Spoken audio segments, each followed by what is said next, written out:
तो 10th का board तो क्लियर हो गया, समझ में आ गया कि मेरे 10th के स्कोर्स क्या हैं, बट अब क्या, व्हाट नेक्स्ट? यस, यही क्वेश्चन चल रहा है क्लास 10th के सारे स्टूडेंट्स के मन में कि अब मैं क्या लूं, साइंस लूं, कॉमर्स लूं या आर्ट लूं।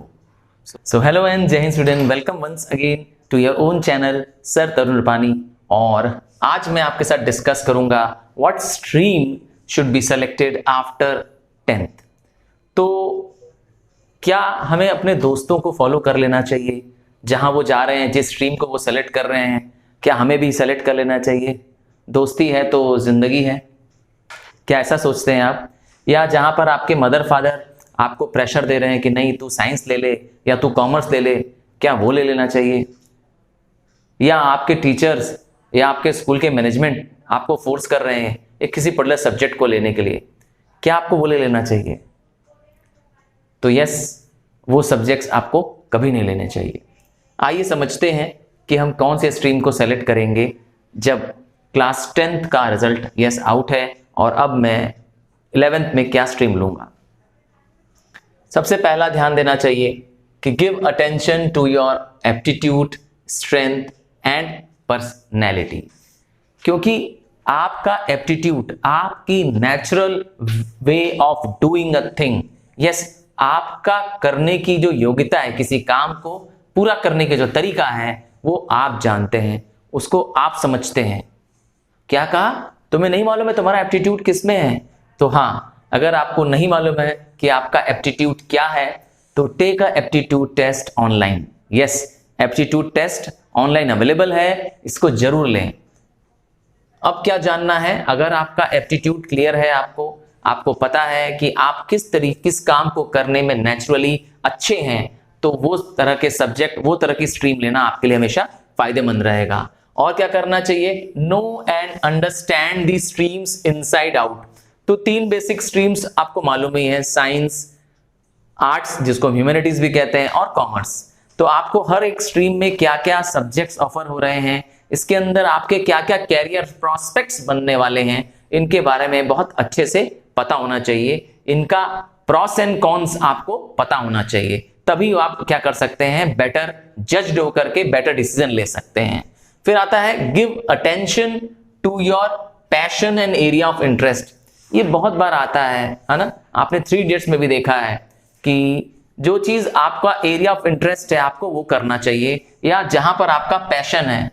पैशन, यस, जिस चीज को करने के आप आदी हैं, जिस चीज को करने में आप मजा लेते हैं, जो आपको बिना प्रेशर लिए अर्थात बिना मेहनत किए ही अपने आप सेल्फ आ जाती है चीजें, वो आपकी बन जाती हैं एरिया ऑफ इंटरेस्ट। इसके लिए क्या करना चाहिए? आपको अपनी हॉबीज, यस, आपकी अपनी एक्स्ट्रा टाइम एक्टिविटीज, या आप अपने फ्यूचर लाइफ में क्या बनना चाहते हैं, इन सबको कोरिलेट करके समझनी चाहिए। एक एग्जांपल देता हूं, लेट से किसी बच्चे को या किसी स्टूडेंट को घर में जो पुरानी गाड़ियां पड़ी हैं, खिलौने पड़े हैं, उसको खोल करके, आपका रिमोट खराब हो गया है तो उसको खोल करके, या आपके पास जो पुराने इंस्ट्रूमेंट्स हैं उसको खोल करके पेच लगा करके करने की आदत है। क्या कहा? ऐसी तुम्हारी भी आदत है? यस, अगर ऐसी आदत है तो आपका इंटरेस्ट साइंस में है, पर आप कह रहे हैं सर मुझे साइंस बहुत टफ लगता है। हाँ, कोई दिक्कत नहीं है, आप हार्डवेयर में जा सकते हैं। यस, हार्डवेयर में ऐसे बहुत सारे पॉसिबिलिटीज हैं जहां आप इस तरह के काम कर सकते हैं। तो क्या करना है? आपको अपना एरिया ऑफ इंटरेस्ट, यस, अपना पैशन पहचानना है। और क्या करना चाहिए? Find the career prospects, scope and possibilities to a stream. तो हर स्ट्रीम में जो कैरियर ऑप्शंस अवेलेबल हैं, है ना, लेट से आपको बनना है आईएएस, तो क्या आप सिर्फ ह्यूमैनिटीज से आईएएस बन सकते हैं? नहीं। आपको आईएएस बनने के लिए ह्यूमैनिटीज नहीं, साइंस और कॉमर्स दोनों ही ऑप्शंस अवेलेबल हैं। पर करना क्या है? आपको सब्जेक्ट का डीप इन डेप्थ नॉलेज होना चाहिए। तो इसी तरह से आपको क्या पता करना है? Career prospects of each streams पता होना चाहिए कि उन स्ट्रीम्स के साथ आगे क्या क्या कैरियर ऑप्शंस अवेलेबल है। नेक्स्ट आता है, अगर आपको लगता है कि आप किसी एक चीज, जैसे लेट से आपको लगता है कि मैं सीए बनने के लिए, yes I want to be a CA, तो क्या करेंगे? सपना देखेंगे और सीए बन जाएंगे? ऐसा होता है कभी? नहीं। तो इसके लिए आपको क्या करना चाहिए? आप कॉमर्स फील्ड ऑफिस जाएंगे क्योंकि आपको सीए बनना है, बट आपको उसके साथ क्या करना चाहिए, make use of the field trips. Field trips क्या मैदान में चले जाएंगे? नहीं नहीं नहीं नहीं, मैदान में नहीं जाना है। आपको एक्चुअल सीए अगर हैं, आपके फादर के जो सीए हैं, या आपके नोन फ्रेंड्स में कोई फैमिली फ्रेंड है, कोई सीए है, और नहीं भी जानते हैं, अनजान भी हैं, तब भी किसी सीए के ऑफिस में चले जाना चाहिए और उन सीए से मिल करके उनके बारे में कि कैसे उन्होंने पढ़ाई की, क्या इस काम में चैलेंजेस हैं, और कैसे उनकी लाइफस्टाइल है, और क्या वो लाइफस्टाइल आपको पसंद है। हाँ, इसको कहते हैं क्या, फील्ड ट्रिप। तो फील्ड ट्रिप लेने से क्या होता है, आप और इस काम के लिए मोटिवेटेड हो सकते हैं और उसके हिसाब से क्या कर सकते हैं, अपनी तैयारियां कर सकते हैं। Next, take guidance of educational counsellor if needed. और अगर लगता है कि आपकी अभी भी स्ट्रीम सिलेक्शन में यस कंफ्यूजन है, तो एक काउंसलर की सलाह जरूर लें।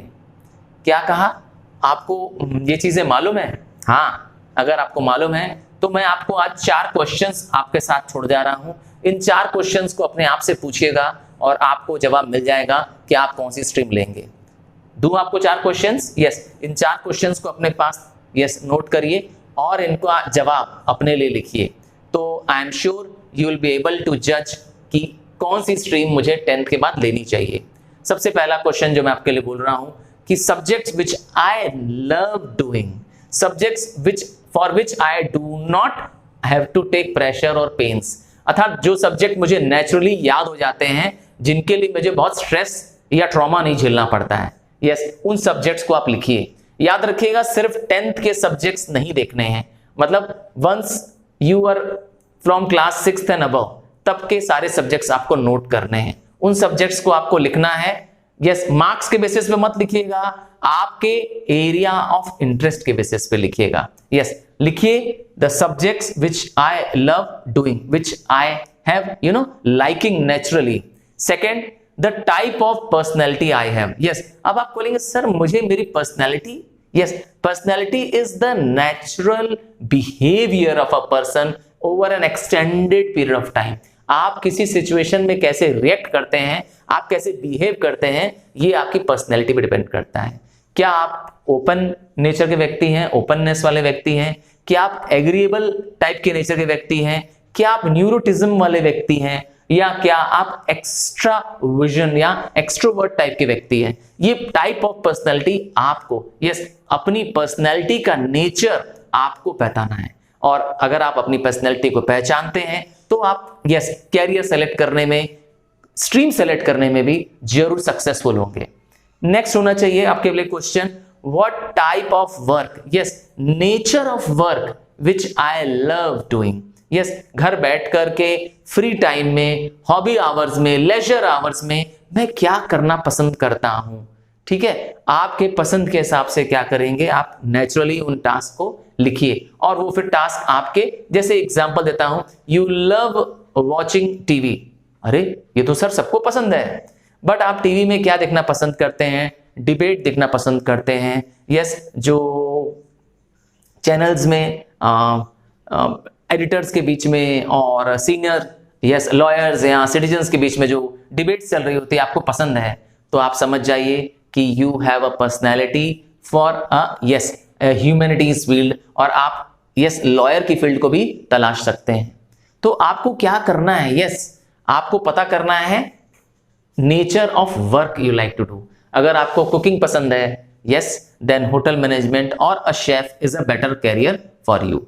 नेक्स्ट टाइप आपको क्या पता करना है, type of persons I like the most. Yes, किस तरह के लोग आपको पसंद हैं, किस तरह के लीडर्स या जो कॉमन पर्सन है जिसको आप देखना या सुनना या जानना या उसके बारे में पढ़ना पसंद करते हैं। याद रखिएगा, आपकी पर्सनैलिटी भी उनसे मैच करती है। ठीक सुना आपने, किस तरह के पर्सनैलिटी को, किस तरह के पर्सन को, वो शायद वो टीवी में हो सकते हैं, वो कोई लीडर हो सकते हैं, या वो आसपास में कोई रिलेटिव हो सकते हैं। यस, आपको पहचानना है type of person you like and why you like that person.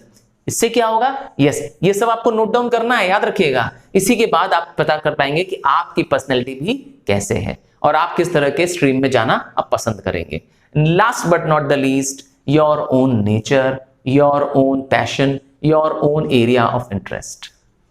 So I hope student आपको क्लियर हो गया होगा कि कैसे आप डिसाइड करेंगे क्लास 10 के बाद अपनी स्ट्रीम।